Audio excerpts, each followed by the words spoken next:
What does innovation mean to you? Innovation is new ideas made useful.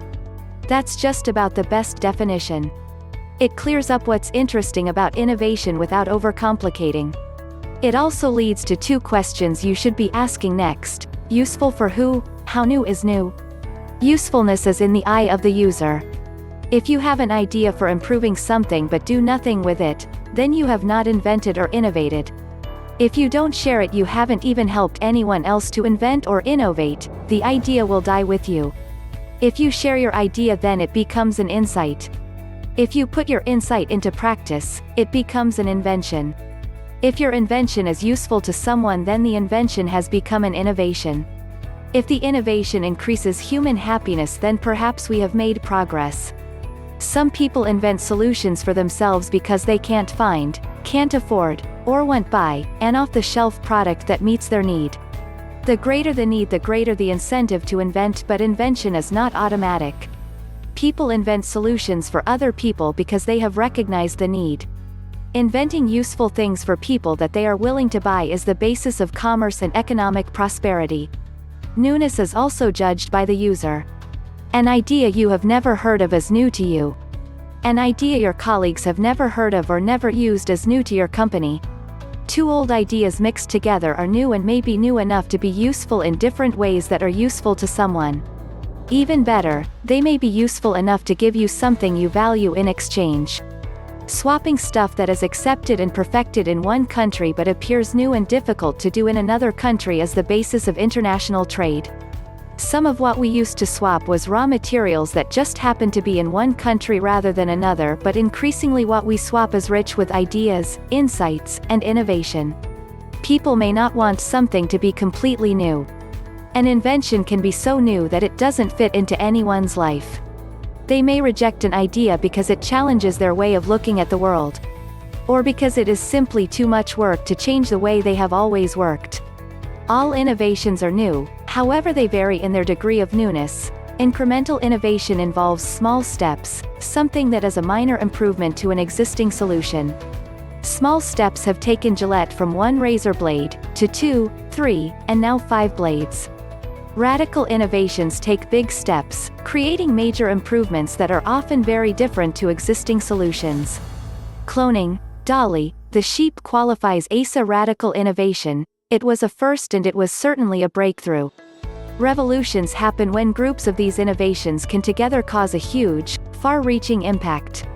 The computing revolution was achieved because of thousands of new technologies, including the microprocessor, the telephone and the television. Globalization, the Human Genome Project, and the lunar landing would not have been possible without it. In reality, these innovations often rely on each other. Incremental steps lead to radical innovations that, taken together, lead to revolutions. Inventors take small steps without knowing what they will eventually make possible. Deliberate attempts to take big steps can either fail or stall because other inventors have not yet taken the radical or incremental steps necessary. Da Vinci designed plans for flying machines in the 13th century, but these were not possible without advances in aerodynamic and manufacturing knowledge of the late 19th century. Armed with this knowledge, many inventors competed to make manned flight practical. They can also fail because the people trying to take the big steps are not aware of small inventions that they need. Philosopher-inventors designed telescopes in ancient Greece but could not build them because they did not mix with the artisans who made the glass they needed. Some innovations are dependent on other innovations or conditions.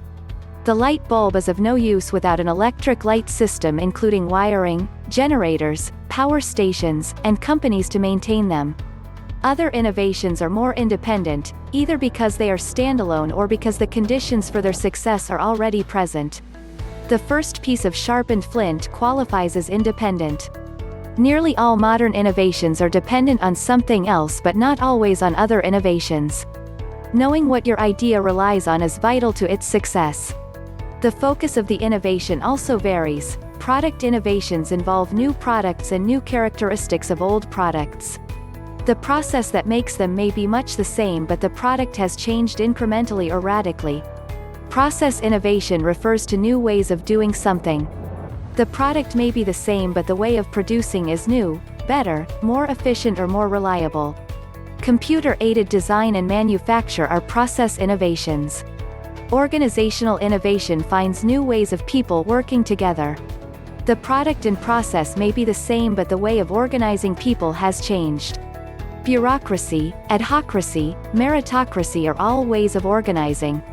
These areas of focus are often interrelated. New ways of organizing people can make it possible to produce new products and follow new processes. New products can require new processes. New processes make new products possible. In all these ways of looking at innovation, the definition remains the same.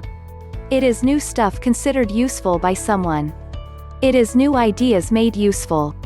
It can be incremental, radical, or revolutionary. It can be dependent or independent. It can change products, services, processes, or organizations. In fact, it can change anything. Any belief. Any situation. Any nation. Any planet. Which is why understanding and getting better at innovation is vital to our shared future. As a graduate of innovation and public zone management with specialty branding, I've spent countless amount of hours debating and learning about innovation, its goals, purpose and challenges. For me, the most important factor of creating innovation is its usefulness to the society. It's about the ability to eliminate social problems by creating innovative solutions. In my opinion, not every new tech toy is an innovation. Just because something is new, doesn't mean that it's innovative. Just like Lisa K. Solomon wrote in her answer, there's a difference between invention and innovation. Innovation means giving value, solving problems, but it's not always inventive. It's often about creating a new function to already existing solutions. A great example of an innovation that is not about invention are Tesla cars. We've been using cars for a long time before Tesla came up with their electric cars. So it's not necessarily an invention, but it's definitely an innovation. Why? Because it gives solution. Solution to what? To one of huge modern challenges, usage of natural resources. The world had used so much of its resources that we have to look for ways to limit it. Tesla was not the first electric car though. But it doesn't change the fact that it has definitely popularized it and made it the product of the desire. It showed the solution, and with the help of great advertisement, it sold it to people. It created new need and sense of luxury that comes with saving the environment. So for me, innovation is about solving problems. It's not about inventing more and more advanced technology to sell to people and gain profit.